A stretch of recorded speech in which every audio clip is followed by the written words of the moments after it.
van eltérés a közvélemény, illetve az állatvédők elképzelése, illetve a között, amit a rendőrségi statisztikák mutatnak.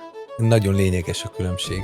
Felmérésünkben néztük mi a civil állatvédőket is. A véleményük szerint a hatóság nem hatékony, és messze menőleg elégedetlenek. És amikor megnéztük egyébként az ügyészséget, bírósági oldalt és a nyomozati oldalt is, és azt találtuk, hogy ez egyáltalán nem így van, és a hatóságok nagyon gyorsan intézkednek, ebből hiányzik talán egy lényeges elem, az a visszacsatolási elem, hogy az állampolgárok értesüljenek arról, hogy mi minden történt az ügyben, és mivel nem értesülnek, az ő véleményük az, hogy nem történt semmi. Ezzel szemben elsöprő többségében nagyon gyorsan intézkedik a nyomozóhatóság.